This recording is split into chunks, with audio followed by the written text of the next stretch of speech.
went to sleep. Trump had the lead. How the hell did we go from election day to election week? The pollsters got it wrong again. They must have been confused. But I tell ya, I about shit myself when I turn on the morning news. 'Cause they found ballots full of ballots at 3 a.m. all the way from Georgia to Michigan. They took the caps off of their Sharpies and they filled them fuckers in. All those pallets full of ballots, all for Joe Biden. Well, isn't that sweet? He got just what he needs. They found just enough folks to give Sleepy Joe the lead. He said, come on, man, I hope you're being a good sport. Donald Trump said, fuck that shit, I'll see your ass in court. Bring those pallets full of ballots you found at 3 a.m. all the way from Georgia to Michigan. They called Arizona early and the only way to win is the pallets full of ballots all for Joe Biden. Somebody better wake him up and slip that Joe as sleeping man. To tell the truth, I think he forgot he was running for president. But it doesn't matter, 'cause they found pallets full of ballots at 3 a.m. all the way from Arizona to Wisconsin. They want us to bend over so they can fuck us again. There's pallets full of ballots, that's the only way they'll win. Well, there's pallets full of ballots, all for Joe Biden. God bless Donald Trump. PSYOPs. Stay resolute, Patriots. Stay resolute. And now, ladies and gentlemen, live from Pittsburgh Studio number 1, it's Cold War Radio. Here's your host, Hutch Bailey Jr. All right, ladies and gentlemen, here we go. Once again, welcome and thank you for choosing Cold War Radio, the Cold War Radio patron hotline, 412-206-6208. The voicemail number is 412-567-1460. Please go to SteelCityResistance.com where you can become a Cold War Radio patron. You can catch the research room there. Tons of material in there. The Video 2 page contains links to the videos for most of the audio we play on the program. If you'd like to write to the show, please write to Cold War Radio, P.O. Box 104-33370, Castle Shannon Boulevard, Pittsburgh, Pennsylvania, 15234.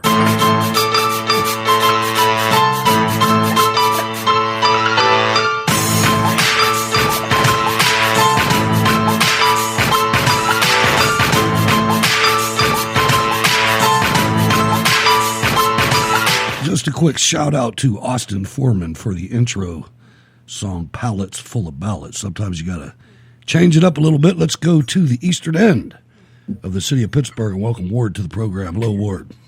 Good evening, Hutch and my fellow bacon-loving chumps for Trump. How's everybody doing tonight? Oh, what a day. What a day. The $25,000 reward, ladies and gentlemen, for insider tips in Pennsylvania exposing voter fraud.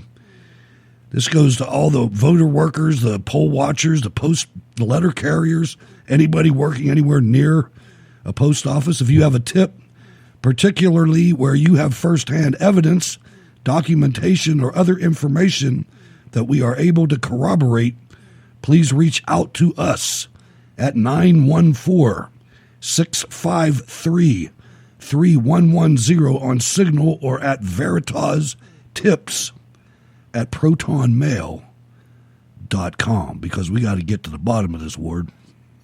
Oh, yeah. Well, did you see what just happened?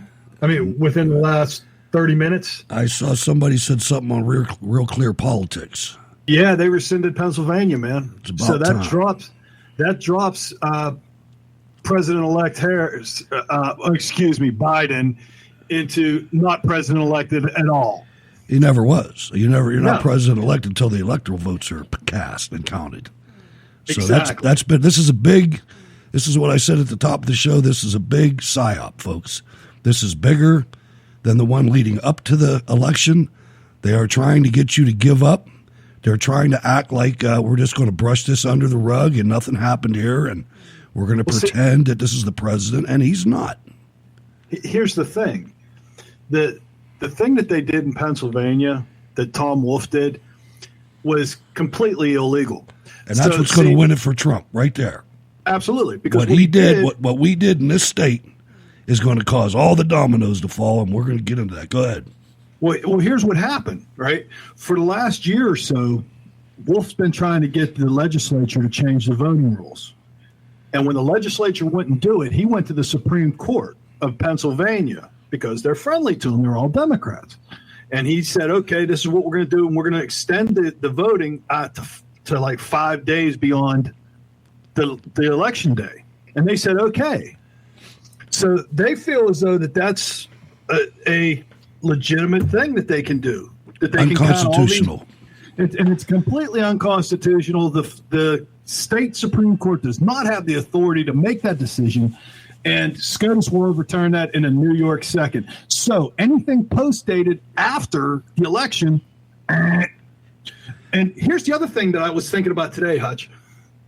Do you remember back when the 9/11 happened and the anthrax stuff was going on and whatnot? Yeah. Here's what they did. They put in a thing in the post office so that they can track mail, so that they can find out who sent the anthrax, right? They should be able to track all these ballots. There's a lot of, and I said this before, when we first came on the air. Actually, I said it first talking to my neighbor. There's a lot of actionable evidence here.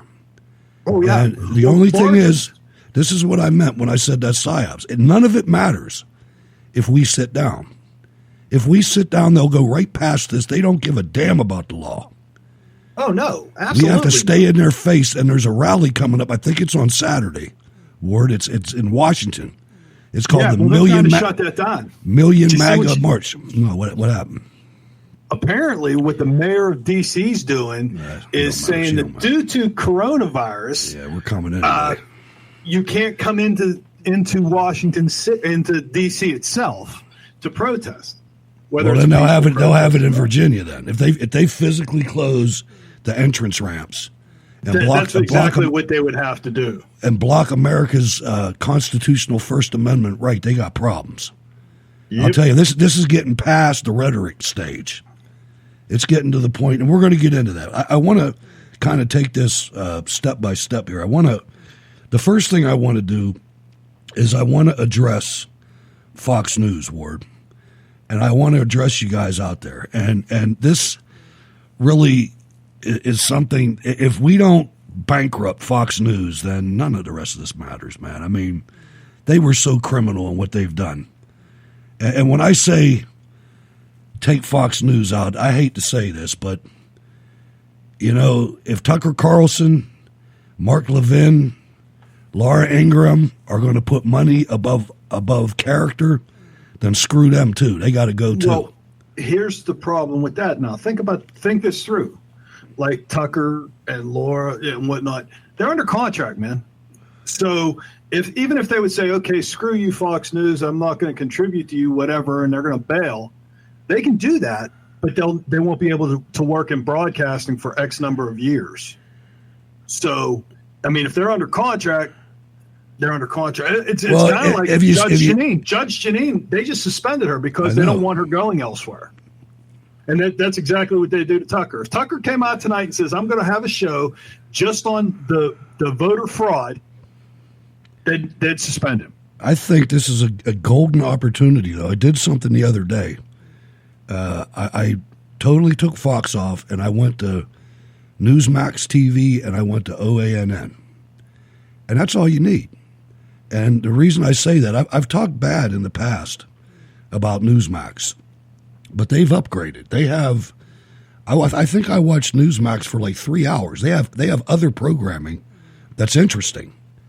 I watched a little documentary on the Rat Pack, and there was a couple other ones that were more news-oriented. But it was, we have no use for somebody that's going to lie to you, man. No, absolutely not. I want to go through a couple things here. The Fox News Channel crashed in its ratings on Saturday, coming in a distant third place to leader CNN and second place MSNBC. In the week before Tuesday's election, Fox News averaged more than double the viewership of both of them added together. So it's having an immediate effect. I went in and I wanted to bring something to the show, Ward, and I saw a title, the article's title in the Conservative Treehouse headline. Sunday Talks, Rudy Giuliani outlines upcoming election lawsuits. And it was only about an hour old. So I went to record it, and I scrolled down. Now Fox News is in the business of censoring things. Video unavailable. The video contains content from Fox News, and they have blocked it on copyright grounds. Never saw that before today. I've been catching clips for a long time, and I've never seen a Fox News clip censored like that before. You go ahead. Well, I mean, that's what they've gotten to. I know. It was like election night. They decided, okay, it's time to pull the covers off, and they showed everybody who they were on election night when they called Arizona early, and they waited to call Florida until after California was called. And that's kind of stupid because everybody knew California was going to go for Biden. I mean, that's not. But Florida was called. I was watching Steve Bannon and the guy, the official that he was counting on his program, called Florida way early. I mean, there was no question. He knew all the counties, and he said, "Oh, this is a wrap." Like hours before Fox did. Fox was horrible. Today, the White House held a press conference. Kayleigh McEnany was out there. And here's what she said. Of all Americans who want to have faith and confidence, not only in this election, but in the many elections to come. There is only one party in America that opposes voter ID. One party in America that opposes verifying signatures, citizenship, residency, eligibility. There is only one party in America trying to keep observers out of the count room. And that party, my friends, is the Democrat Party. You don't take these positions because you want an honest election. You don't oppose an audit of the vote because you want an accurate count. You don't oppose our efforts at sunlight and transparency because you have nothing to hide. You take these positions because you are welcoming fraud and you are welcoming illegal voting. Our position is clear. We want to protect the franchise of the American people. We want an honest, accurate, lawful count. We want maximum sunlight. We want maximum transparency. We want every legal vote to be counted, and we want every illegal vote to be discarded. Unlike our opponents, we have nothing to hide. The integrity of our election matters. The Constitution of the United States matters. What we have seen across the country is Democrat officials systematically trying to do an end run around the Constitution to tip the scales of the election in their favor. As Justice Gorsuch wrote in DNC versus Wisconsin State Legislature, our oath to uphold the Constitution is tested by hard times. So, and she went on to quote constitutional things. And if you watch Newsweek, that was the press briefing, at least that portion of it that you saw. However, if you watched Fox News, this is what you saw. What's been going on in some states, notably Pennsylvania, with the vote count. Let's listen in. One party in America that opposes verifying signatures, citizenship, residency, eligibility. There is only one party in America trying to keep observers out of the count room. And that party, my friends, is the Democrat Party. You don't take these positions because you want an honest election. You don't oppose an audit of the vote because you want an accurate count. You don't oppose our efforts at sunlight and transparency because you have nothing to hide. You take these positions because you are welcoming fraud and you are welcoming illegal voting. Our position is clear. We want to protect the franchise of the American people. We want an honest, accurate, lawful count. We want maximum sunlight. We want maximum transparency.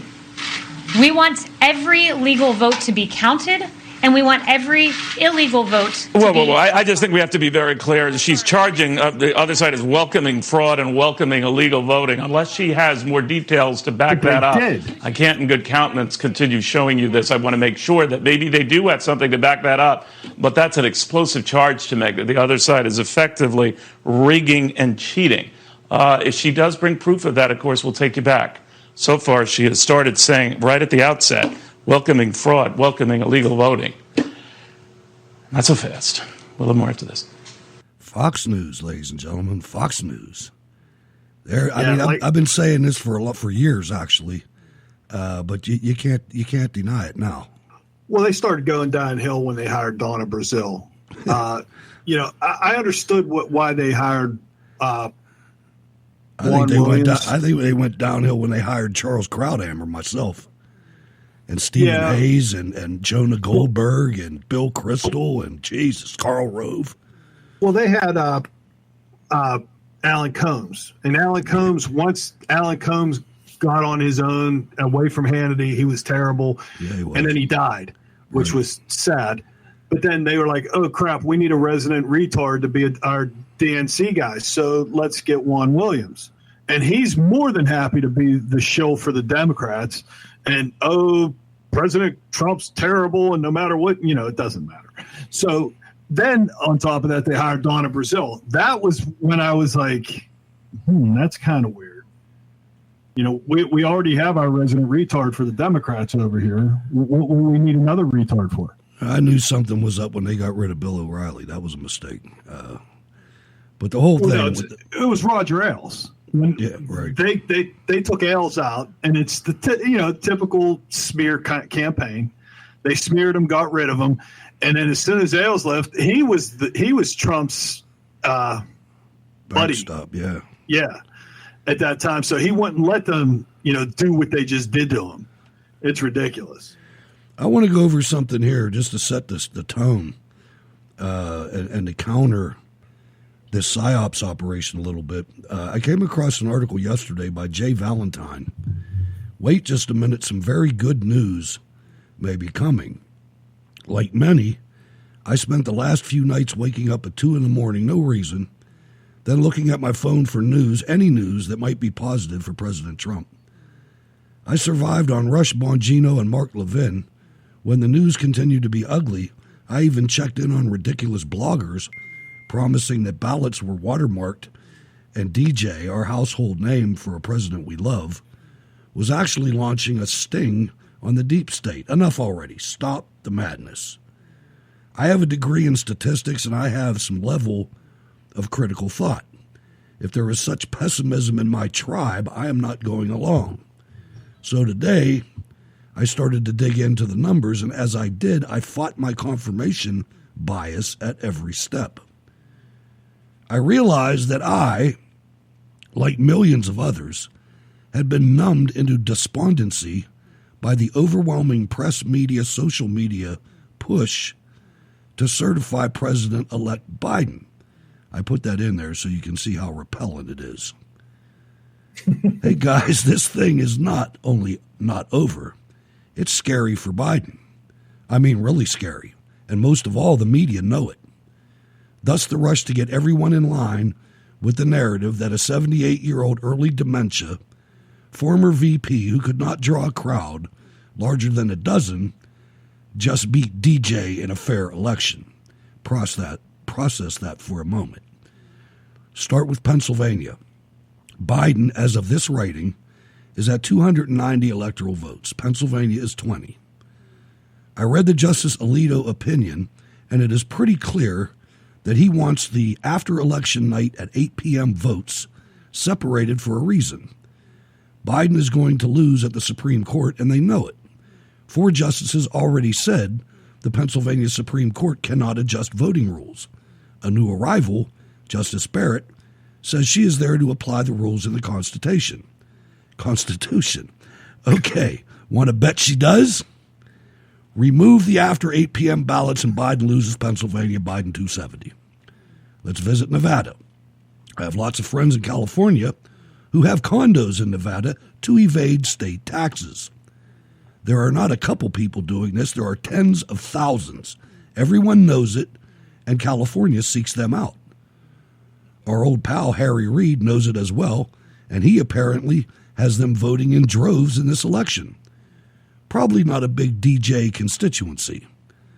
Within 72 hours of the election, the Trump team found and validated over 3,500 of them. I do not suspect that Trump's people stopped counting. Every one of these is a ballot reduction for Biden. Nevada, as of now, is well within reach for DJ and the Trump team, particularly when the California crowd is reduced, and a few of them may testify, since a false vote is a very bad thing with jail time if convicted. Maybe a bigger story here. Remember where we are, people. Biden is at 270. After a highly probable Supreme Court decision, read Alito and concurring opinions. Lose Nevada, lose the election. But wait, it gets better. Let's visit Wisconsin. Right now, it's 20,000 votes in Uncle Joe's direction. Lots of stories out there, well below the Google fold, that there are way more Wisconsin votes than there are registered voters. Okay, maybe the dead can vote up there. Probably a Midwest thing. Well, last night, we found that Wisconsin election clerks were told and followed the direction to modify mail-in ballots and fill in the blanks where witnesses left out critical information. I am sure it was just a good customer service thing, and they meant no harm. The problem is every such ballot is now toast. There were thousands of such prima facie wrongful votes. Oops. Biden up 20,000.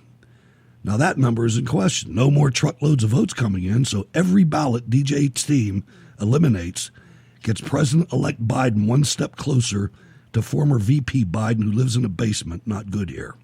North Carolina. That one pretty much looks like as though it's over and DJ won it. Fox News is rumored to call it for Trump around April 2021. Remember where we are here. Biden is probably going to lose Pennsylvania, so if he loses even one state, even one electoral college vote, ouch. Either DJ wins outright or it goes to the House, which means that DJ has 4 more years. We're not done yet. Michigan, oh yes. The land of the glitches in the voting machines. 6,000 votes for Trump given to Biden in one of 47 counties where that software is used. About 150,000 votes in Biden's favor right now. Google the 130,000 Biden votes that showed up in the middle of the night, and you can see how the wonderful people at Google are fact-checking this debunked story. In fact, for fun, Google Michigan voter fraud, and you get literally 3 pages of this was fact-checked and proven to be false. Why would Google be so assiduous? They too see that if Amy votes with the 4, Biden is 1 vote away from the basement. Lawsuits in Michigan and the other states are being launched, and discovery will take place. Google will not be there. Voter fraud is a little kind of like larceny. A little is okay. It's even kind of entertaining. Dead people have been voting for 100 years in Democrat cities. It is such a constant that one would think the Republican Party would consider a dead voter outreach program to get their share. But voter fraud on this scale is not sustainable. It doesn't pass the common sense test. We have bloggers with lots of times on their hands going through voter rolls and showing that person after person who voted in a swing state also fought in the Civil War or maybe the War of 1812. It was funny at first, but the overwhelming number now goes beyond humor and rubs our faces in it. I think DJ has to swing 1 state, actually 1 electoral vote. Not only is this thing not over, but the Biden team must be sweating bullets. Voter fraud at scale seemed like a really cool idea until DJ went to the mattresses. Now that he's fighting it out 1 voter at a time with the Supreme Court likely to create the starting point at Biden 270, Biden has everything to lose. Perk up, folks. I'll tell you, man, I read that, and that made me feel good, Ward. That made me feel real good. Well, that's one of the things we talked about, Hutch. We knew going in that they were going to try and pull some crap like this. True. And the thing that I always stuck to is math is math. It doesn't matter. So Here's an interesting statistic that really hasn't gotten a lot of airtime. In the state of Pennsylvania, there's 287,000 and some change people over 85 years old, right? Okay. In this past election, 2 million people over the age of 85 voted. It just completely befuddles me. I agree with you on the math. I do. Well, yeah, and the math's going to come out because, I mean, in fact, did you see Sidney Powell? They had her on. I've been watching her. Maria Bartiromo. Yeah. She was on with her, and she said that they have 450,000 ballots where Joe Biden was the only name circled. There was no down. They didn't do anything down the ballot, so they're fraudulent. They got 300,000 from here. Yeah, from Allegheny County. I don't know if they had that same characteristic, but there's bad ones. It might not have. But the ones that she was talking about, and the thing is, like the article you just read, man, it's not going to take much because he's so close in North Carolina. The fact that they haven't called North Carolina is disgusting. He's got him by 2 points in 97% in. That's just the governor doesn't want it to be called. And what's Georgia? Georgia, that's I think it's garbage, but they're giving Biden 0.2%. Hey, ballots are ballots, man. I mean, they were loading them by the thousands. Oh yeah, but the fact that he lost Pennsylvania is huge, and like he said, if Pennsylvania flips red, which we're gonna pretty much bet it will. Because of what Governor Wolf did was completely illegal. It's going to go red. And then we're going to pick up North Carolina. That's game over, right? Right. Pennsylvania, North Carolina, game over. But you know what? If he runs the table, it's game over. I wanted him to run the table. I do not like the idea that Joe Biden is going to go down in history as getting more votes than anybody else in our country's history. That's bullshit. And he does not deserve that. Somebody got to come out and actually – put this to the American people. All these idiots out there that are going, yeah, he won, he beat Trump, blah, blah, blah. You do realize that Joe Biden got as many votes as Barack Obama did in 2008. More. Exactly. And Millions Obama more. Had enthusiasm. There's been no enthusiasm for this character. He hasn't left his basement. The furthest west he went was Michigan. He hasn't been anywhere in the Midwest. So what would make you think that he would win Arizona? I can't believe how brazen they are. They think, and the reason that they're like this is because of the Republican politicians, because they think the rest of us are pussies like them. You know, I firmly believe that. I think that. Well, I've seen video today of a bunch of Republicans storming Harrisburg. No, I'm saying I know we're not like that, but I think they think we're like that.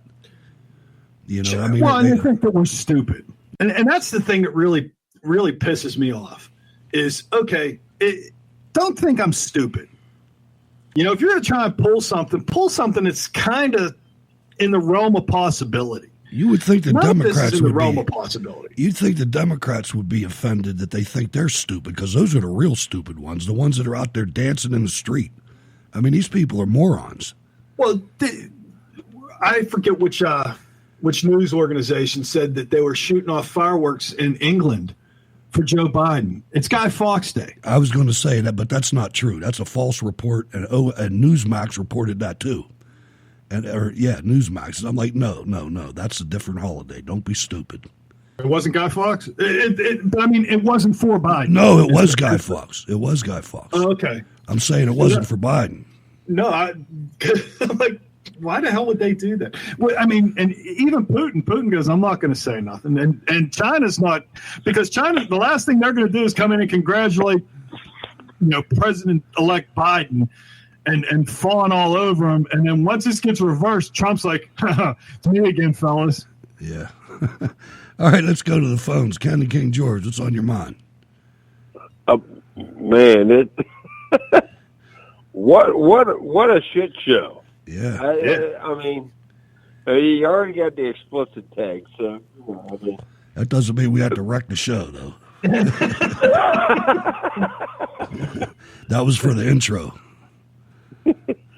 But I mean, this is crazy. I work with a little crybaby clown that's posting stuff on Facebook. He's like, well, this petulant crybaby in the White House, he just needs to go away. And I'm like, are you kidding me, dude? And you have a government job, right?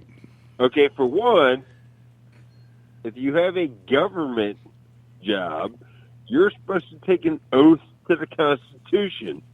And if you don't understand how the Constitution works and elections and all that other shit, well, then maybe you need to seek another profession.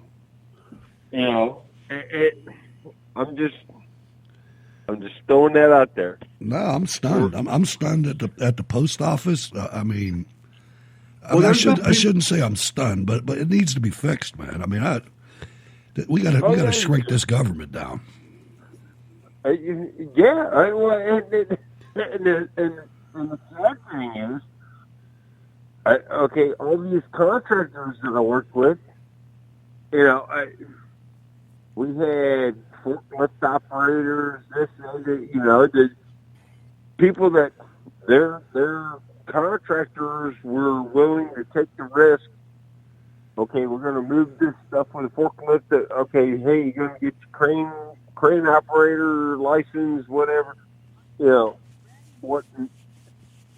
Through this whole quote-unquote pandemic, which hasn't really been a pandemic because people don't understand the English language, okay? They made all these people government people. All the contractors. All these contractors became government people. They were supposed to be our support staff. Providing us with crane support or forklift support. Well, guess what I just did 2 days ago? They sent me to be a forklift operator. I'm like, why the hell am I going to do this? We already had a team of people that were able to do this shit. And now all of a sudden, in addition to all the other crap that I have to do, providing monthly reports and all this, now I gotta operate the goddamn forklift too. I don't have the capability to work telework and build a motherfucking cabinet. I'm sorry. Unless you want to bring your shit to my house, I can't do this here. I can't telework and build something. And these, college-educated people seem to think that, okay, hey, all I got to do is just bang away on a keyboard all day. I don't get it. I don't get it, Hutch. Welcome to the government. I mean... All right, Ken. Don't be too down in the dumps, man. Thanks for calling. Yeah. All right. I'm glad you took the call, brother. Take it easy, man. Sean from California, you're up. Hey, what's up, Hutch and everybody? How we all doing? Hey, what's up, man? Well, I got to say, these people are going to start panicking when, this goes to the Supreme Court because they know they're going to lose. And, I'm seeing all kinds of awesome news winning it in these little legal battles. So, well, what's awesome about it? It's karma. You're going to see karma in all its glory when this goes to the Supreme Court. Why is that, you say? All right, let's start with Justice Kavanaugh. Justice Kavanaugh was attacked and maliciously, just defiled by... Humiliated.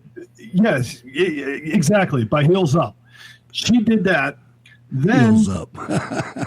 Then on top of that, you look at what happened. I mean, she was in on it with Amy, too. She was kind of, she swooped in to be a bitch to her. But then, if you remember back in the day when there was a black justice who came to the Supreme Court, I was going to say that. Go for it. Go for it. Who's your daddy? Joe Biden took it upon himself to try and besmirch Judge Clarence Thomas. Excuse me, Justice Clarence Thomas. Top conservative on the Supreme Court. Exactly. And he managed to, he even went as far as to hire a prostitute and use a prostitute tried to use this prostitute against Clarence Thomas. It was just, now Clarence is basically the de facto Chief Justice because he's the head of all the conservatives, because we all know that Roberts ain't no conservative. So, but there's enough conservatives now that have been, just hideously attacked by these rampant Democrats. Now it's going to be karma in all its glory when they say we throw ourselves on the mercy of the court, and Amy's going to start take that, Cola. Yeah. let's not discount divine intervention either.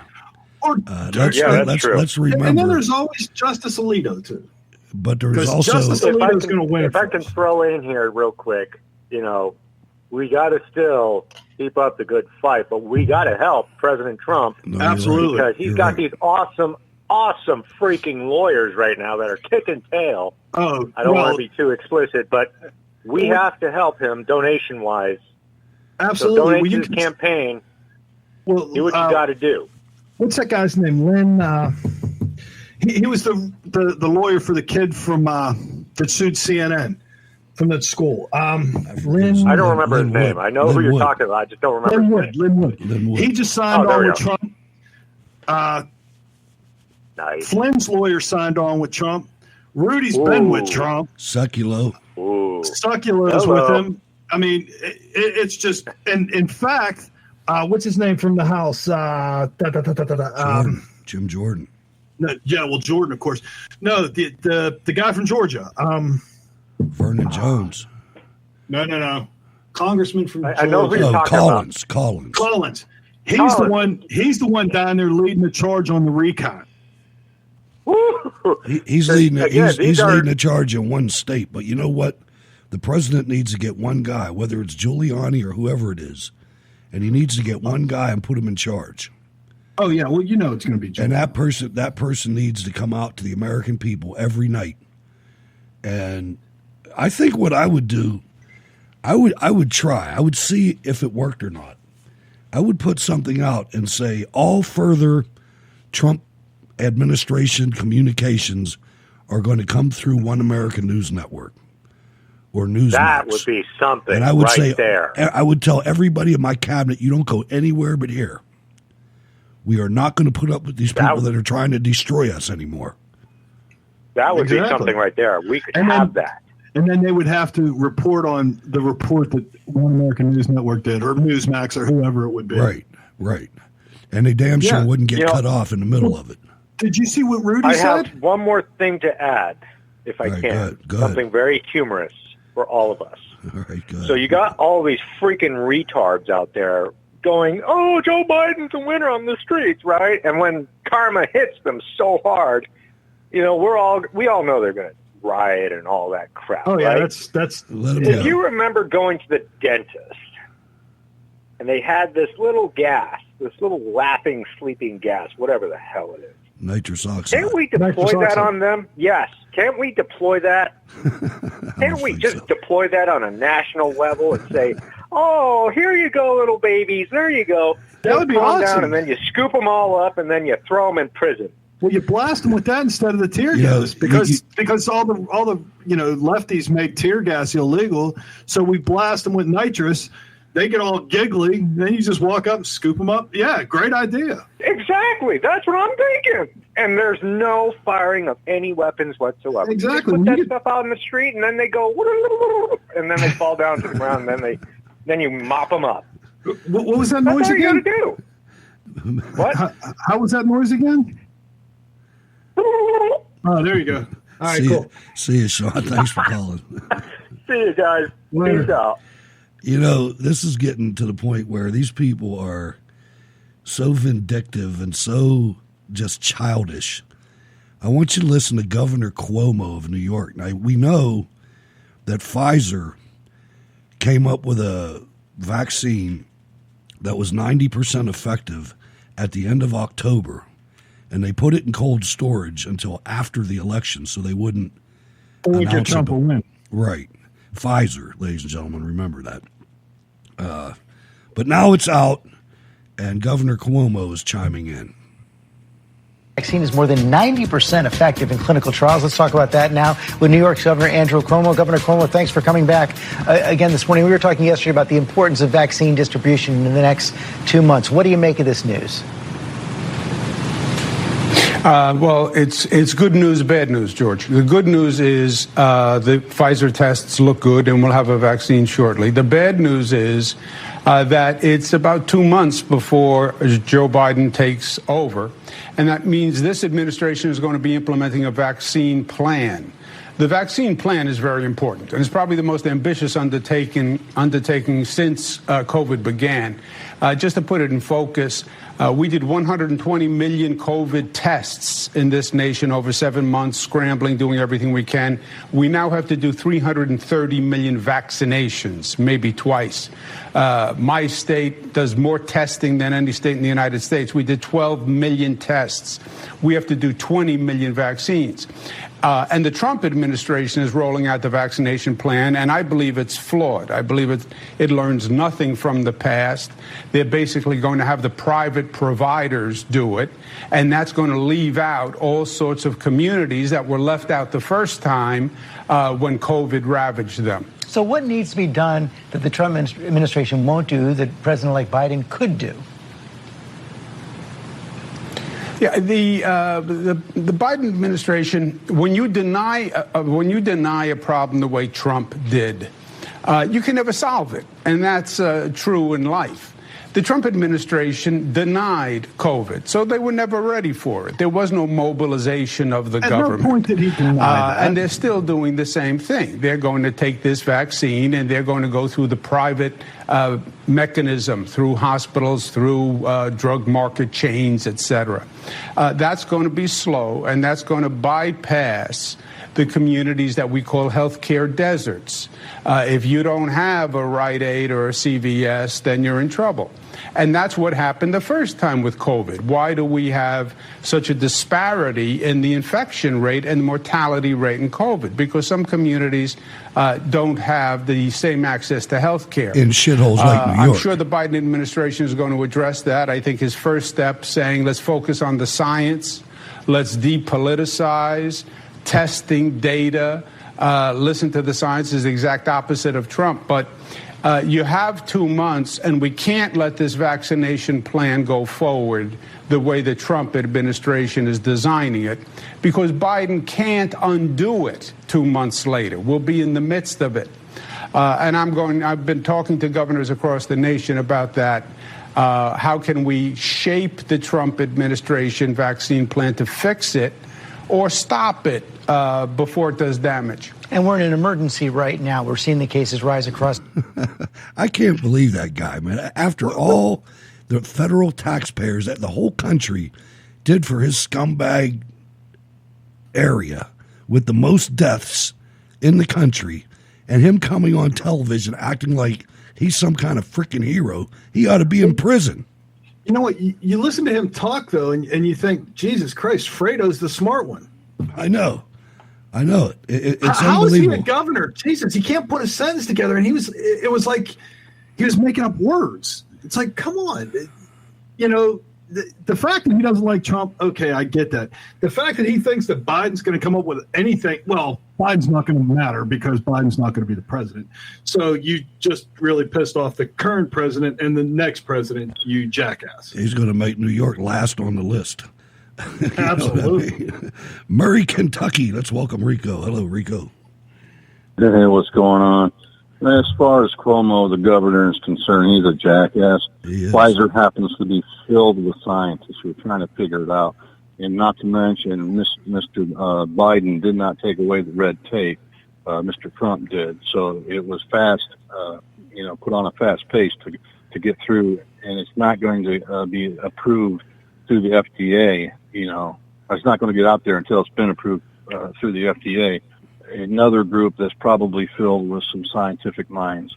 This whole thing that Trump doesn't do things scientifically is a bunch of bullshit, because he's not the one that's making the stuff. He's the one that's basically saying, hey, here's the new rules, go for it. I'm getting real sick and tired of that. I don't understand why Mr.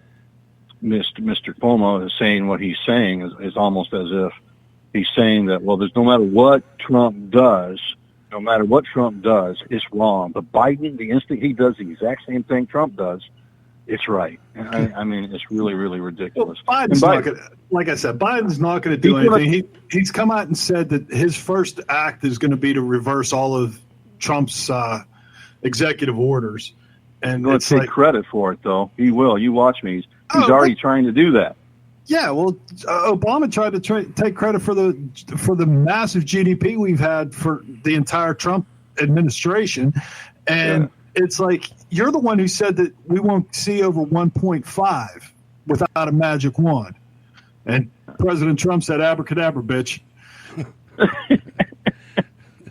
And as far as you guys you say something about if the Supreme Court chimes in about after 8 o'clock election day votes in Pennsylvania, that also applies to all the rest of the states in the United States. It should, but it would depend on how it was done. You see what I'm saying? Because that one was the governor did not have the authority to change the details of voting by himself. That has to be legislated. Exactly. You know, there's some issues though. Oh, there's plenty of issues, and there's plenty of issues. Some of the ballots, they don't know what day they came in from because they got rid of all the envelopes. Well, then on top of that, in Arizona, they were using felt tip markers or Sharpies. And it wasn't just in Arizona. It was a bunch of places. Yeah, but I'm saying Arizona's the one that festered up real quick as to using them a lot.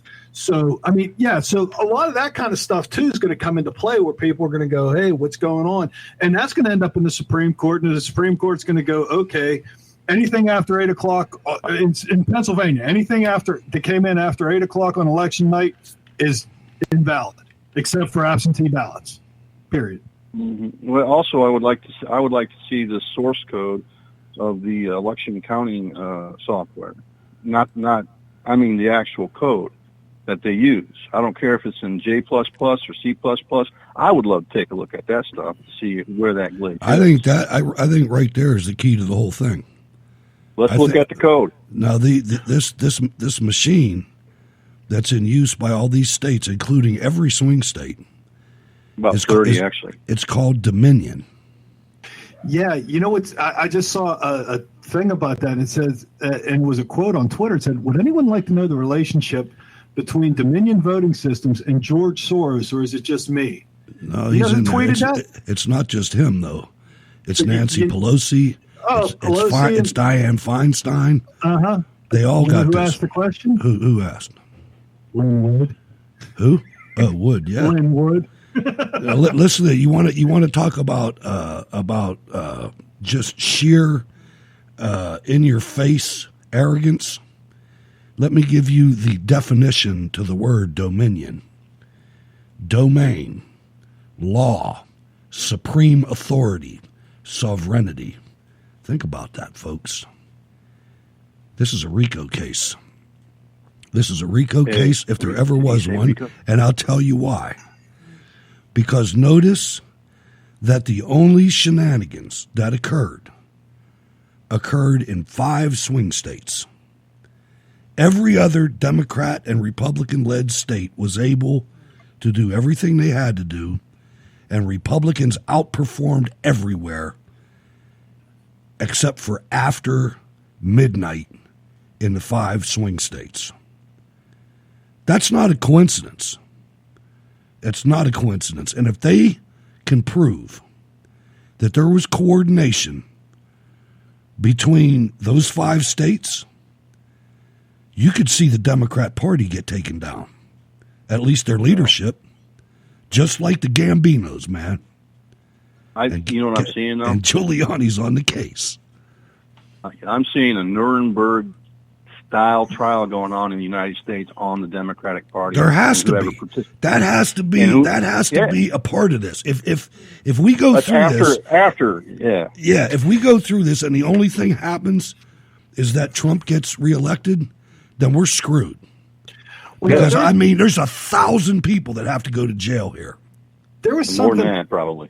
There was something I saw on election night that Trump and a lot of his cabinet and whatnot were in the where was it? It wasn't what the hell was the name of the building?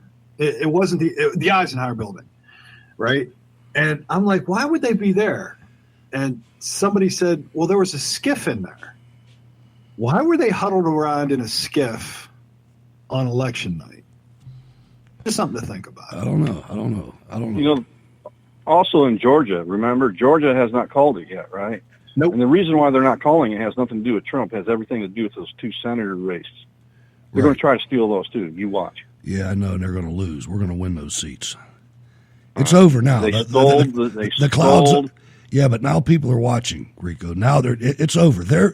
Their game is over. From now on, do I really think so? Yeah. I don't think they're going to quit trying. No, they're not. They're not going to get it. Not in Georgia. Nope. I don't think so. If they do, then they do, and game's over. But I don't think they'll be able to. I don't. They're not going to. They're panicking about that. Well, There's not, and that's part of it too. Is it's one of them things where the Democrats didn't get any House seats. Nothing. In fact, they lost House seats. And there's a whole bunch of them in California ready to go red right now. Yeah, I know. Bunches of them. That's why I said in Georgia, the only place that this went bad was at the presidential level, and maybe some seats. Like if they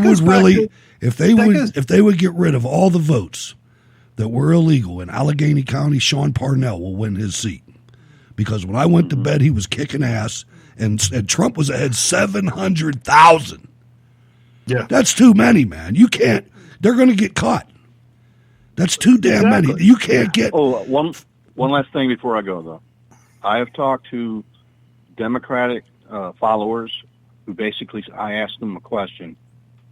Real simple. Would you like the ballots to be verified and recounted? And every one of them said no. I know. Which tells me they know what the fuck's going on. You know what else it tells you? It tells you that morality in this country on the Democrat side is down the shitter. And if we don't fix that, no election's going to change anything. Our country's going to go into decline.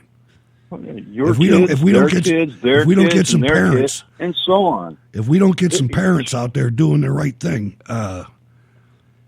cancel Christmas, man. This is going to only get worse. You're seeing it on the streets. You're seeing the garbage that our children have become. It's sick. And imagine what's going to happen in the streets if these things get overturned by the Supreme Court. Then get it on. Let it happen. It's going to be World War II in these cities. And get the horses and the dogs out, man. Let it happen. I'm telling you right now, get your muzzle loaders. It won't last. It won't last long. Honest to God, these Antifa guys are real tough until it starts getting dirty. That was an anomaly. What you saw happen in the last year in our streets does not happen in the United States. That was staged. Right. That was staged, man. I'm not saying it was staged like it was fake. I'm saying it was staged that the police were ordered not to respond. And the minute that's lifted, don't forget, all the police unions backed Donald Trump. Yep. You know what I mean? There's going to come a time where a police chief is going to go into a mayor's office and arrest him. And I hope it happens in Pittsburgh. I do too. And you better go to the county too. You better go to Fitzgerald in the county too. I just wanted to let you know that apparently Tucker Carlson went off on Cavuto during his opening monologue. Good. Yeah. Good. I still hope he does what he has to do to get away from that channel. It's a cancer. His quote was, "You just can't cut away from coverage you don't like." Right. That's what he did too. And it might not be Cavuto's fault either. It might be his producers and stuff. Now, Cavuto's, he has to save face on because He's lied, so he has to save face. He's a never-Trumper big time, one of the worst. But anyways, you guys have now proven to me Fox News is going downhill. Good, I did my job. I even believe in Hannity. Hannity's he's still might be repetitive. He might be repetitive and stupid at times, but he's still all over. This thing that we've lost the election because of fraud. He's all over it. But that's good. I can't stand when I'm trying to listen to something new, and all I hear is repeats from other people. There's never a genuine thought on there. There's two things I don't like about Hannity. He's repetitive. That's one, and the other one is he always tries to make the story about him. Yeah. No matter who he's interviewing. I mean, the man he'll interrupt the president, man. I mean, I don't like that kind of interview. I don't. No, but I like Tucker. I like Tucker Carlson. I love the guy. I do too. I love him too. But now I'll tell you something. I'll tell you something else too. The Daily Caller's going downhill. The Daily since Caller, he left. Maybe. I don't know what kind of influence he still has. Well, he was the editor-in-chief, and he resigned that position. Yeah, he founded it, but he resigned as editor-in-chief when he took the job at Fox. Okay, well, let's see what happens. Rico, thanks for calling, man. Always appreciate it. Yeah, you're welcome, man. We'll talk to you guys on Wednesday. Later. All right. Bye. Let's go to Oregon and welcome Marlene to the show. Hi, Marlene. Hello, Hutch. Hello, Wardy. How you doing? I'm doing great. See, I was talking to David, and I got to thinking, this is a little crazy, but it's a good story. We were thinking about this whole election bullshit, and David said to me, he said, Marlene, remember that Beaver game back in 1990? We think it's 94, and I'm not kidding you. I spent half an hour or more trying to find the damn game on YouTube or find something so I could remember exactly what year, but anyway, this was back when Danny O'Neill was quarterback. Anyway, long story short, we'd gotten down toward the end of the game, and they're playing up in Corvallis, up in Reser Stadium. And apparently the Beavers thought they'd won the game. And it turned out there was a call that was in the last second or two of the game. And the referees and the stadium announcer was telling everybody to get off the field, clear the field, because the fans are coming down. The Beaver fans are coming down from the bleachers. And turns out the call went Oregon's way. This was after and these Beaver fans are coming down, all celebrating and stuff. And we ended up winning the game. And it made me think, the election is kind of like this too, because these Biden fanatics are the damn Beaver fans. They're thinking, hey, they won. And then there's this little call that comes in and says, hey, wait a minute. I don't think so. And so I am really hopeful. And yes, I agree that this is definitely a RICO case. I was talking to Ralph about that. We were yakking back and forth in the other chat room, and I said, yeah, this is a RICO case. For the whole Biden crime family and whoever else is involved. I agree. The Democrat Party. Yeah. I mean, these politicians. I mean, Governor Wolf ought to go to jail over this.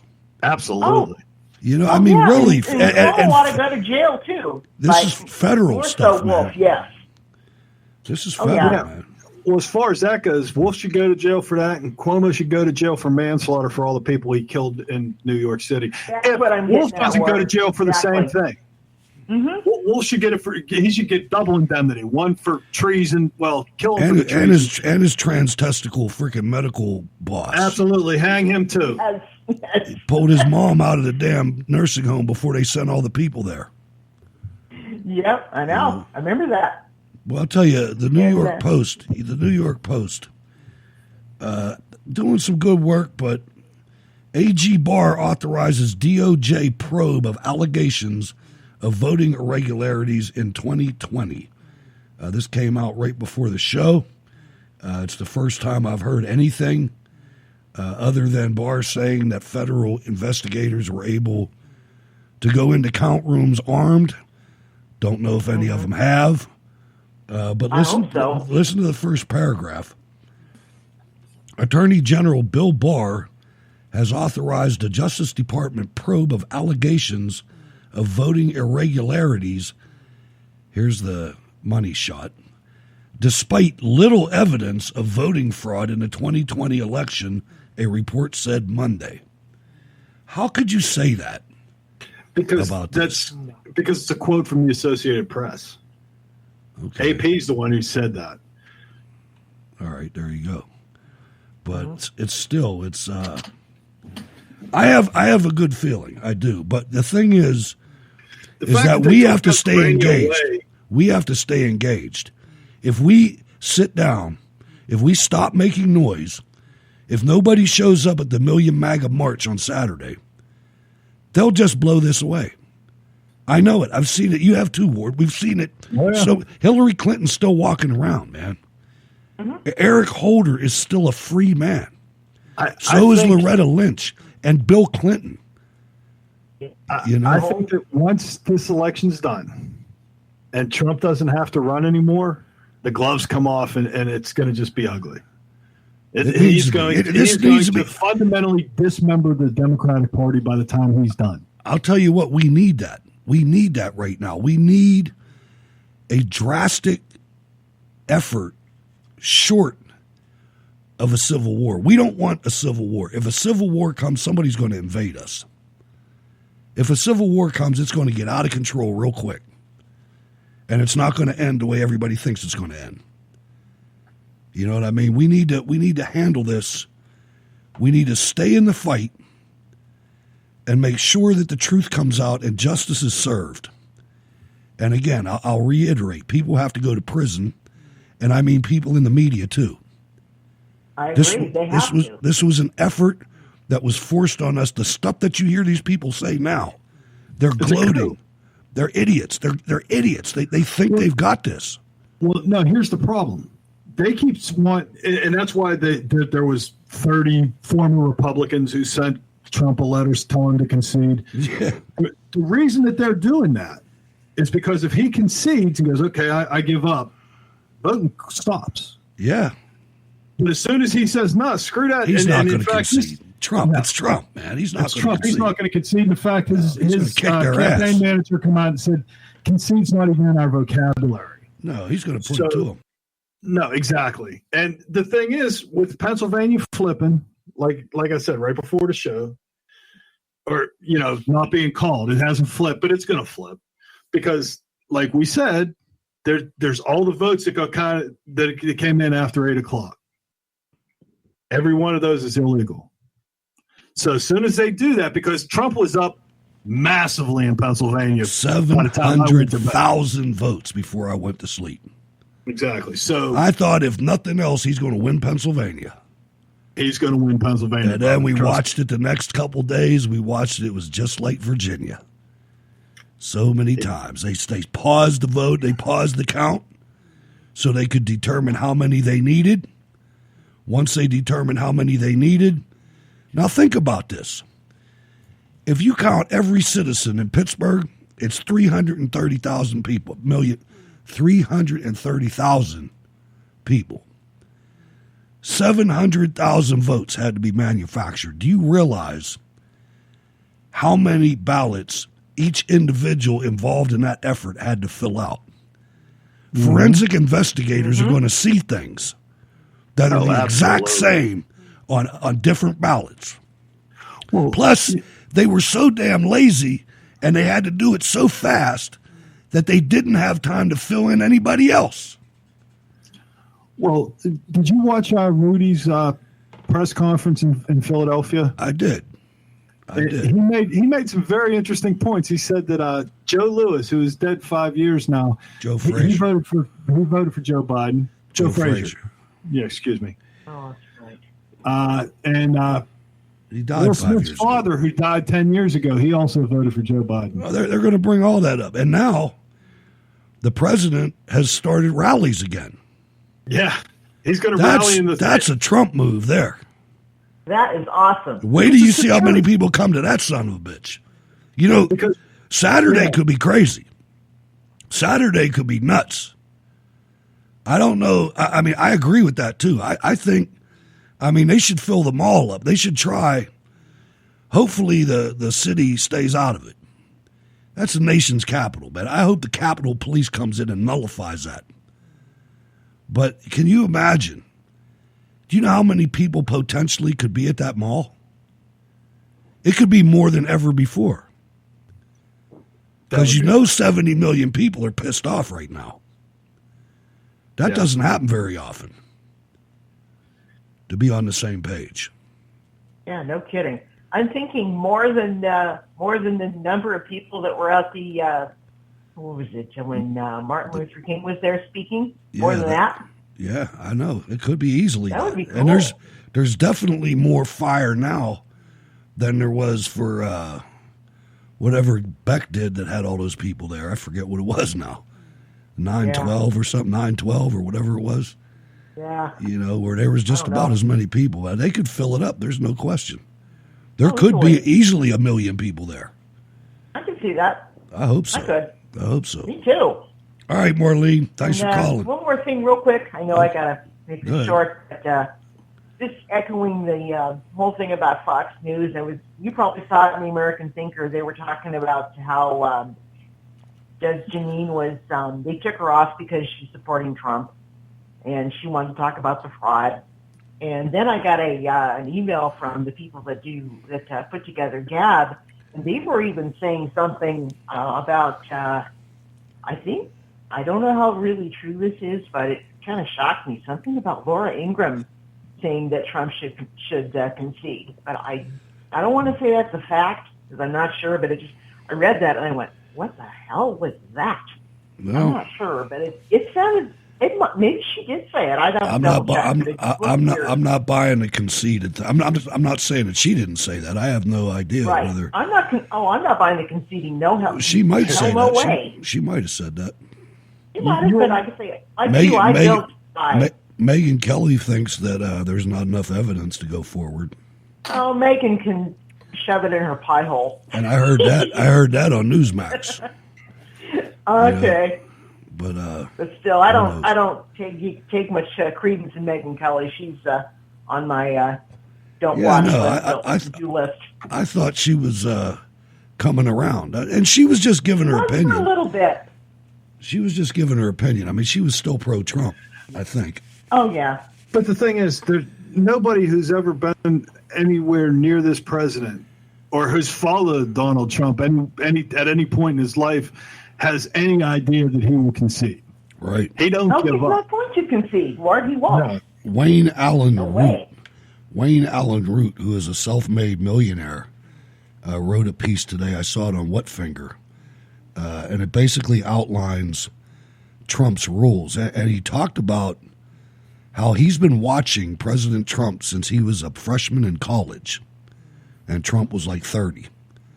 He said he's been following him for that long and followed Trump's rules and was able to become a millionaire himself because of following the way Trump was.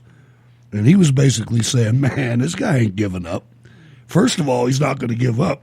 And second of all, he doesn't lose.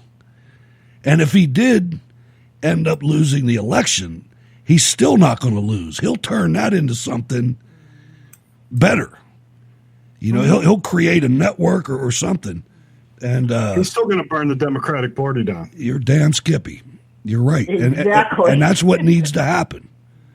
For us to accept these criminals as a genuine American political organization is suicide. Mm-hmm. It's crazy. You can't. All you have to do is listen to them. I know. I hear it all the time. I hear it from the people I work with. What are they doing? What are they doing now? They're talking about making lists of us. They're talking about making lists of us. I'm thinking about getting off Facebook because that's how they're going to do it. Too. They're going to go into Facebook and look at your posts and put you on a list. Well, I can always get off Facebook. I'm on a bunch of other stuff. I don't have to be on there. I have thought about it, seriously. I'm actually glad I got suspended off of Twitter. I'm kind of glad because I used to use the hell out of that. I know you did. And, you know, it just, it's taken a while to get used to it, but I'm starting to get used to it. And I kind of fell back on Facebook, but I don't know. I might cancel Facebook too. I'm not sure. Yeah. Not sure. I did just, in closing, I'll just say I really enjoyed the SCR TV or the audio. I did find it. It was great. Cool. I had a real good time listening to that. Ladies and gentlemen, if you are a patron, on Saturdays and Sundays, on Saturday we replay Berg's Eye View, which is kind of like a crazy show. We used to call them drunkisodes. Yeah, and this last one was pretty funny. And then and I don't know if half that stuff was true or not. I don't know, and I'm not going to ask. SCR TV, or SCR, Steel City Resistance, which was the precursor for Cold War Radio, we play on Sunday nights at 8. So if you're a patron, you can you get 2 extra days of content there during the week. You might miss a week or two as I go into this thing I have to deal with. This is the last week for Cold War Radio for about at least until around Christmas time. It's something I can't avoid it, ladies and gentlemen. I mean, some things you can deal with, and some things you gotta. I'm not going to be able to be down in my studio. So hopefully everybody still monitors the Facebook page and things like that. And when we get back to where we need to be, hopefully in December, maybe it'll be before Christmas. I don't know. I hope so. But we'll see what happens. Hopefully everybody will. You still check your email, Touch, if we email you just to say hi or... Yeah, okay, good. Yeah. Okay. Don't panic if it takes a couple days at the beginning. I'm not going to worry about it. I just figure, but now seriously, I might just check in on you. All right. I appreciate it. All right, Marlene, thank you very much. You're welcome. Have a good one. Yep. Take it easy. All right, let's go to Richmond and welcome Regina to the show. Hi, Regina. Hello, how you doing? Doing fine. How are you?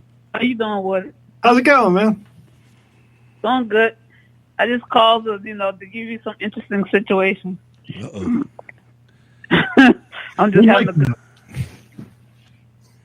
because I kind of sort of got annoyed, and I kind of sort of did something on Twitter. Uh-oh. And I kind of sort of did it because I was like, okay, nobody's going to pay attention to it.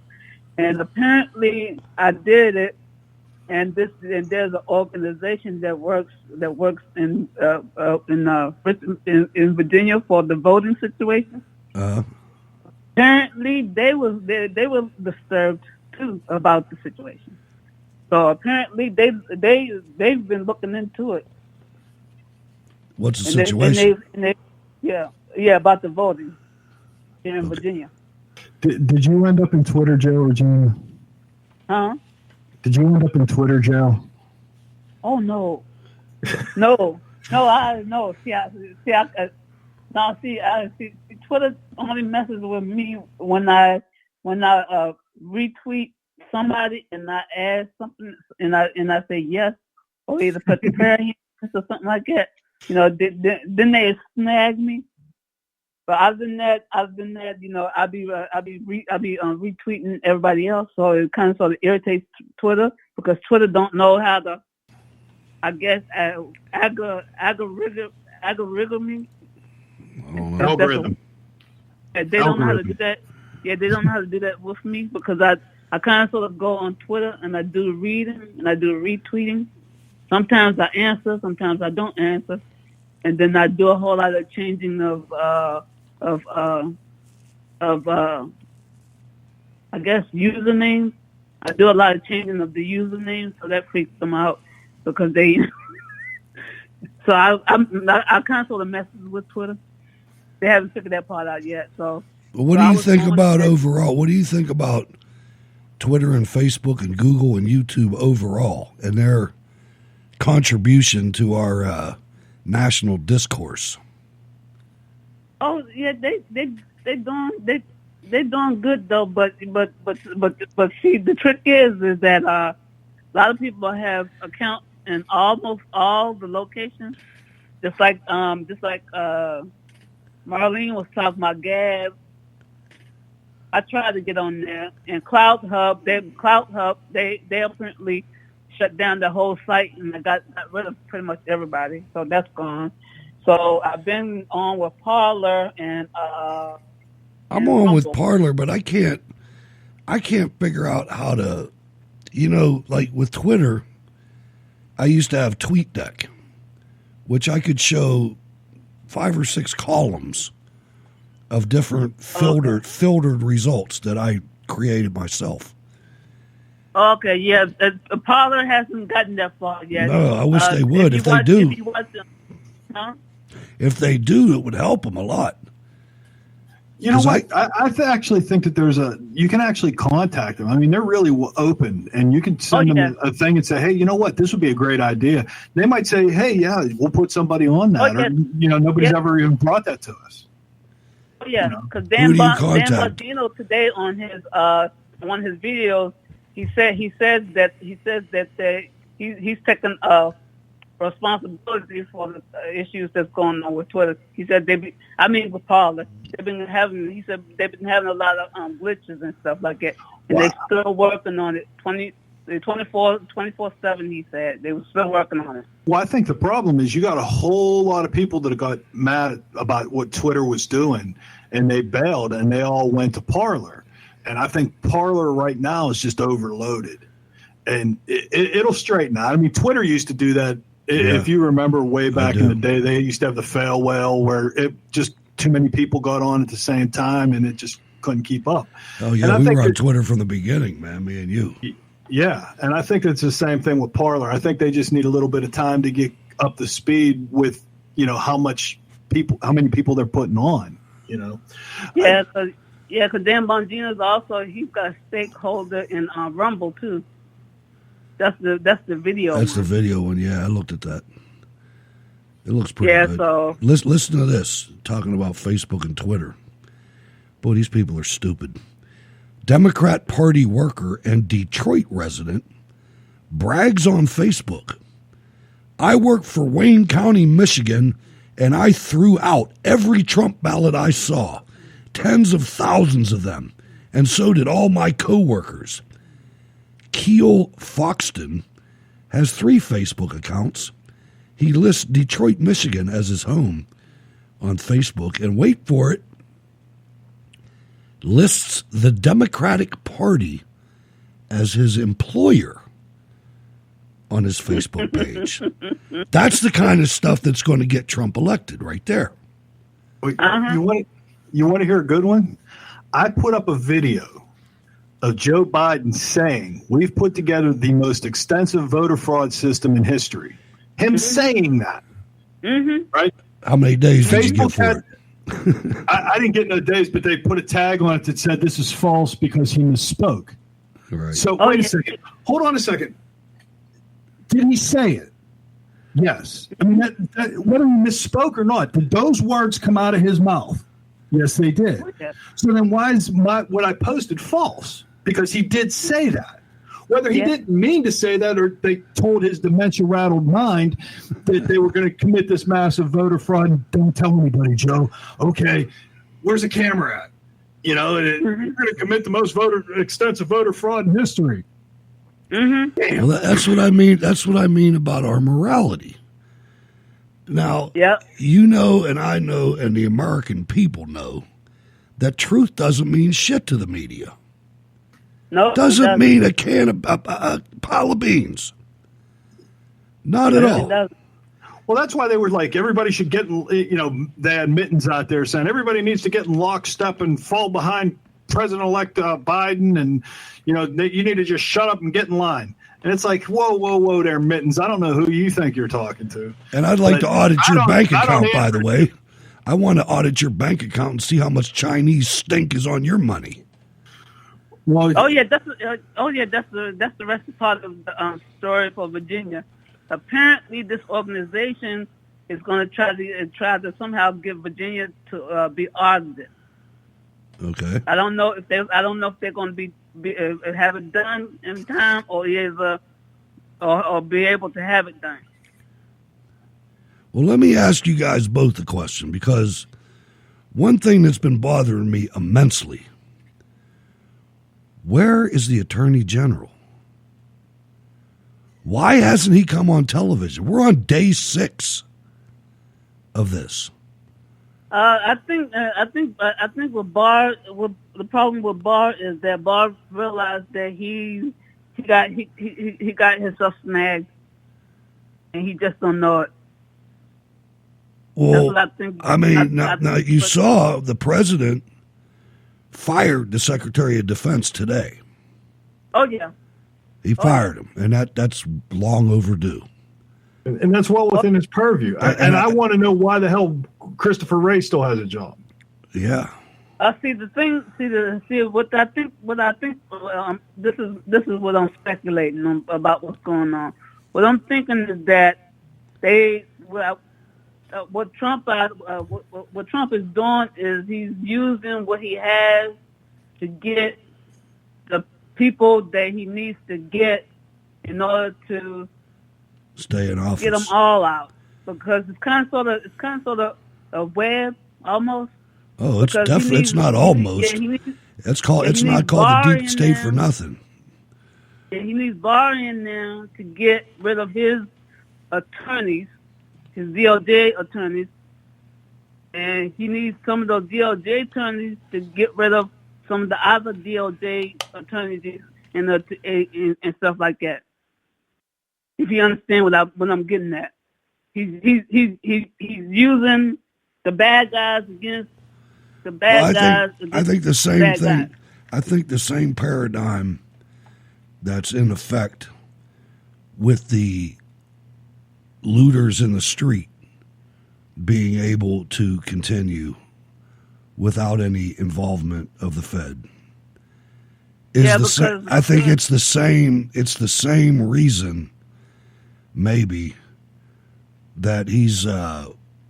I think right now, I think he's singularly focused on the election, and I think the firing of Esper was done in accordance with that thinking, because the military may get involved here. The election was over. The election was over because Esper was helping with the transition team.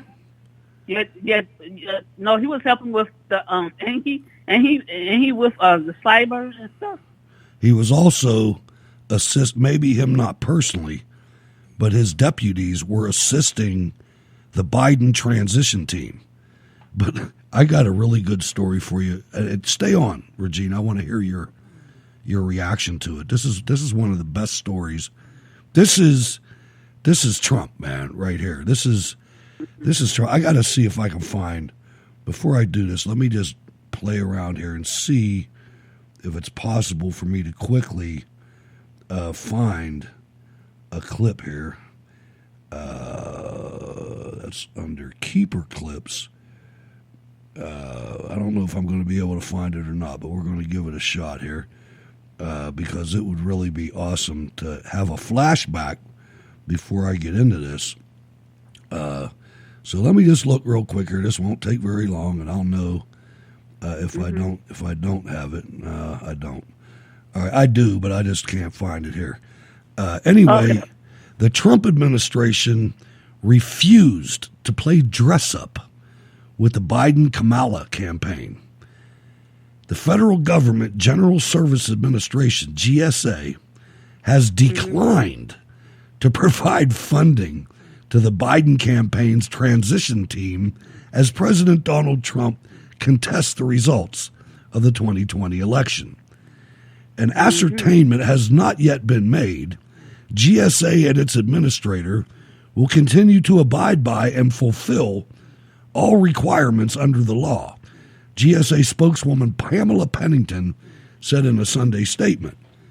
Congress allocated $9.9 million to the agency in February to assist with transition activities, which includes the provision of office space, equipment, and background investigations for incoming personnel.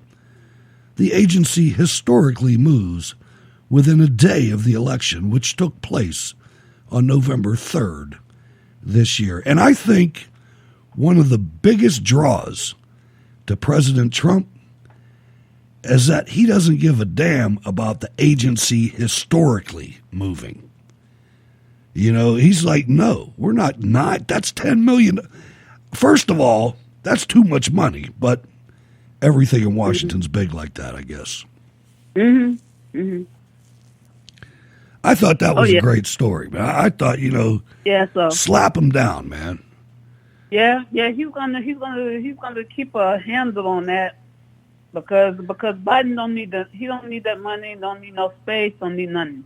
In my opinion, Biden don't know. He don't need even these secret service. He just needs to be put in the nursing home. He'd be safe in the nursing home. He'd be nice and comfortable. In New York. Safe, just make sure, exactly, in New York. In New York. Yeah. Cuomo's looking for you, Joe. Oh yeah, and another thing on Twitter. Oh, my girl came out. Who? I haven't seen her for a while. Her and her husband.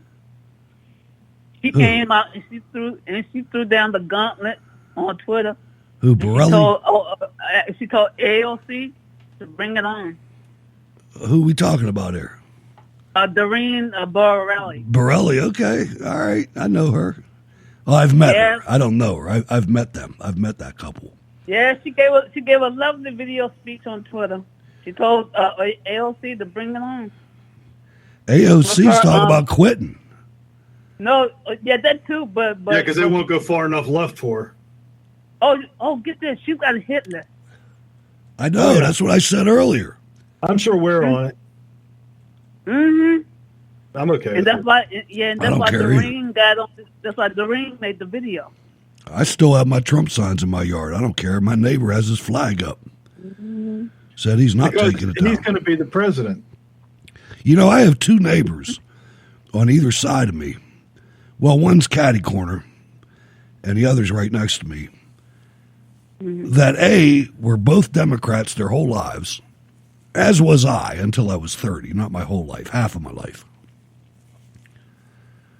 They both are brand new gun owners. Oh, okay, yeah. You know what I mean? I mean, that's a big deal. I got my one neighbor. I had to give him 1,000 rounds of ammunition just to make sure he's right. It reminds me about guns. Those scum suckers, they still coming up with bills and stuff. Oh yeah, they will. Bills about guns. Buy a shovel. That's all you need. A shovel and a big plastic bag. Well, you know what I just thought about? Because the media claimed that Biden was the president-elect, and he really wasn't. The fact that he went and communicated with foreign leaders about what his plans are going to be. Ugh. Uh-huh. What a slimy guy. In jail for that. Yeah. Uh-huh. All right, it's time to. I want to lighten you guys up, and you might as well stay on, Regina, if you don't have anything else to do, because the switchboard's empty. I want you to listen to something. This is the communist with a lisp, is what I call Van Jones. It's not just Van Jones. But this is... he was crying, by the way. The title of the clip is Cry Fest. So you will hear him directly, him and Colbert and some other ones. Check it out. Character matters. It matters. Telling the truth matters. Being a good person matters. Matters. I don't know why I'm crying so much, but what got me choked up was the picture of the cab driver. And so I'm very emotional. So when you ask me how I'm feeling right now, I'm sorry. That's all I can tell you. This is how I feel right now. Nobody knows what it feels like as a black man to be able to speak in this moment.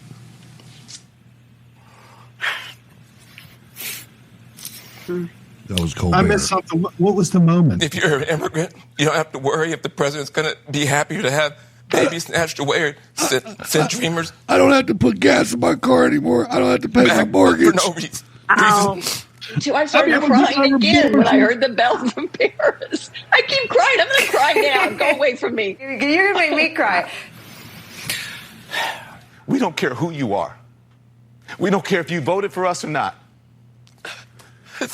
vindication for a lot of people who have really suffered. Man, give me a break, man. What we need to do is record that, because next week when it all comes out, yeah, we're going to do it again.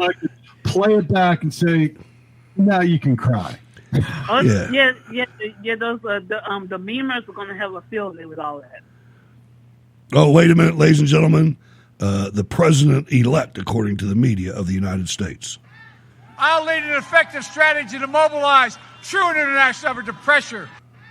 I'll lead an effective strategy to mobilize true international effort to pressure. I'll lead an effective strategy to mobilize true international effort to pressure. Oh, my word. I don't know what that was. My word. I don't know what that was. All right, Regina. Whatever it was, I don't know what that was. Thanks for calling. When I heard that, I was like, dude, what the hell? I know, man. It's like, how did you put together that many seconds of stupid on national television? That's a good one right there. All right, Regina, thanks for calling. Always appreciate it. Okay, bye-bye. Regina from Richmond, one of my favorite callers. It looks like we have one of our co-hosts joining the program, as I have always encouraged. Any co-host that ever wants to join is always welcome. Ward, let's welcome Sal to the show. Hi, Sal. Hey, man, how you doing? Good. Ward, hey, Hutch, how you guys doing? It sounds like a upbeat show today. I wanted to give a call in and just share some thoughts that I had. All right, go for it. We really need voter ID and election reform in a nationwide way. It's 2020. Why don't we have technology working for us versus these paper ballots? Because of a Democrat Party that we keep enduring. I mean, because they can't fake it. Right. True. But why can't we make this really the focus the next time we get control of both Congress and Senate, or is that ship sailed? Are we going to have another opportunity? The only way it's sailed is if we give up. And there's some of us that have. And I'm trying to do everything I can to stop that. I mean, because, and I'll be quite honest, if you heard me at the beginning, I called out PSYOPs. And that's what it is. And PSYOPs is so effective that we have U.S. Army units that are PSYOPs units. My son is the detachment commander of one of them.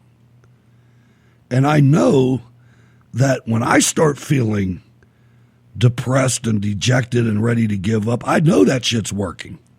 And I know about PSYOPs. So I know it's taking effect on other people that don't even know about it. But that's what all this is. And we have to defeat that, in my opinion, guys. Yeah, well, the trick is you got to get away from the media. You got to get away from the mainstream media. You got to turn it off.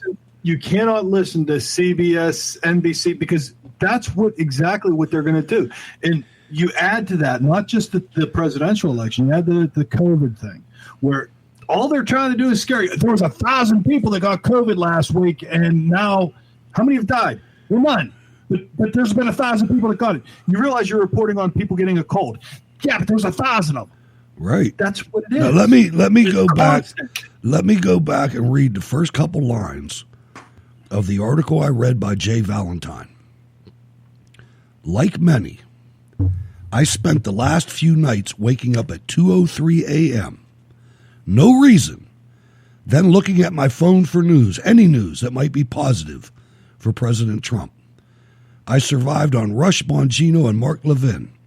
When the news continued to be ugly, I even checked in on ridiculous bloggers promising that the ballots were watermarked and DJ, our household name for president we love, was actually launching a sting on the deep state. How many of you two did that too, man? Because I know I did. I spent 3 days doing nothing but reading for the 10th time an article that I saw, or at least passing it by, on the news sites that I follow. 3 days I did that. You can't do that. You can't do that. Me personally, I got away from it. I went the other direction. I said I don't want to hear anything. I'm just going to let the dust settle first. And let me give you a suggestion. Today's really the first time I've really got into it. Because I wanted everything to settle and waited to hear about the court cases and whatnot. And so when the court cases and whatnot started today, I was like, okay, now I can re-engage. But until then, you have just inundated with the media going, Vice President-elect Biden, Vice President-elect Biden. And it's like, I can't even say President Biden. Here's right, Ward.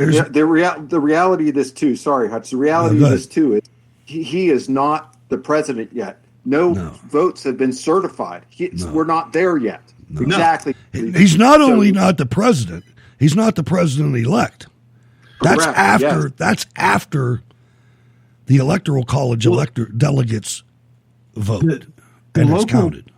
The local news around here, WTAE posted a thing that said something about, President-elect Biden, And I went on there and I said, you do realize he is not the president-elect. I think you might want to restart doing Schoolhouse Rock and realize how the government works, because the media does not determine if he's the president or the vice or the president. Disney Corporation does not get to decide who the president is. Comcast, General Electric, they don't get to either. My advice, ladies and gentlemen, is find a solid news website, news aggregator that you trust. Follow them and watch reels. Watch the National Geographic Channel. Watch the History Channel. Stop watching the news. The news is nothing more than propaganda. It's Joseph Goebbels all day long. And it's effective. You know which aggregator I found that I really like? It's Dan Bongino. I haven't checked it. For me, Bongino replaced, because I used to follow the Drudge Report until Drudge went completely left. And then I started Bongino, and Bongino's been pretty spot on. See, I went to Wetfinger. Wetfinger's pretty good too. But there's countless. You have to countless find an aggregator. You got to find something that's not just the same thing, because if you go just sit on Breitbart all day, you get Breitbart's opinion. You want to get different, varying opinions, right, all the time. But you want to get you also want to follow a little bit of the left, so you know what they're doing. You want to go to Politico, and I can't that much because it's just horrendous, man. Or the Huffington Post, it's just horrendous. It's bad. Dude, if I would actually go to the Huffington Post, I think my browser would just throw up on me. It's like, what in the hell is wrong with you? No. Wow. It'll turn me in for porn or something. I don't know. I know. There's no way. What are you doing looking at the Huffington Post? Did I miss it, or did we do the Chicago report yet? Really, where we're at is, ladies and gentlemen, the Chicago report. 106 miles to Chicago. We got a full tank of gas, half a pack of cigarettes in the dark, and we're wearing sunglasses. Hit it.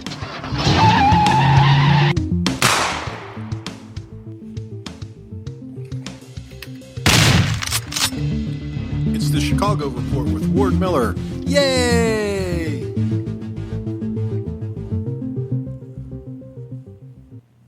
Hello? Yeah, we got a little bit of silence here, Ward. I didn't hear the end of the intro. All right. Chicago spirals. 43 people were shot, 6 murdered during another violent weekend in Chicago. At least 43 people were shot and 6 killed during another bloody weekend in Chicago, raising even more questions about the safety and security of the nation's third largest metropolis. I think that the people in Chicago were safer when Al Capone was in charge instead of Beetlejuice. That's just my personal. That's a big jump. It seems like it. What gives? What's gonna stop this madness in Chicago? What is going to stop it? Is anything going to stop it? I think the only thing that stops it is legitimately saying, okay, people, you can protect yourselves. Roll back some of these ridiculous gun control statutes, and say, because people that are concealed carrying a weapon are less likely to get shot at. Like Texas has, you can open carry a pistol into a bank in Texas. The reason being, everybody else in the bank has a pistol too. Right, so it becomes a deterrent. Exactly. You know you're going to be met with the same exact amount of force. Are you likely going to take a shot at somebody that might be able to shoot back? Probably not. But right now, that's what's happening in Chicago, is because they know that there's absolutely no fear of retribution.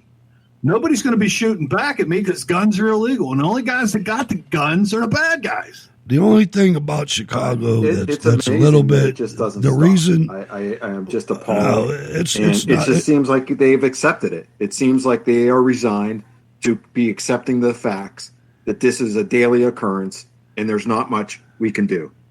Can you hear me, Sal? Yeah, it's. Am I on? I wish I had the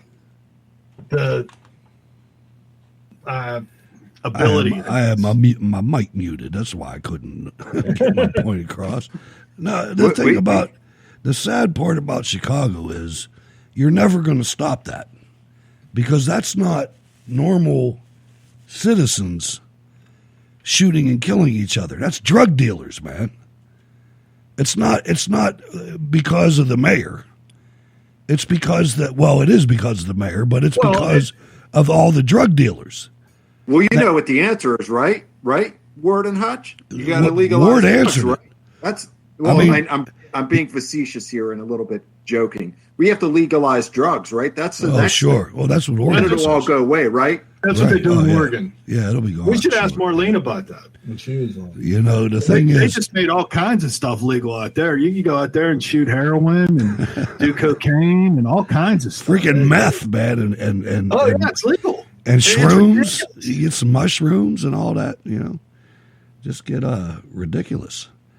But, that's a deeper problem than just gun control. Now, the gun control aspect will keep good citizens safe, but it's not going to stop the killing, because the killing's not random. The killing's targeted. It's about turf wars. We all know this, A new post-election poll from the Media Research Center. This is a story that basically tells you that the media stole the election, the media and big tech. A new post-election poll from the MRC conducted by McLaughlin and Associates shows that 36% of Biden voters were not aware of the evidence linking Joe Biden to corrupt financial dealings with communist China through his son, the crackhead Hunter. 13% of these voters, or 4.6% of Biden's total vote, say that had they known these facts, they would not have voted for the former vice president. That's exactly why they hid it. Such a shift away from Biden would have meant President Trump would have won the election with 289 electoral votes. He still might. Prison. I mean, I already told you that Trump fired Mark Esper. And I think the reason for that is no telling what that guy would have done if this would have spun out of control. No telling at all. It's scary. I want to, before we're running a little short on time here, I got two more really important clips I want to play. I want to play the first one, and I think this is from CNN. No, it's NBC. The National Broadcasting Corporation in the United States of America has a correspondent. His name is Nance. I want you to listen very carefully to what he is saying about all of you and me. Well,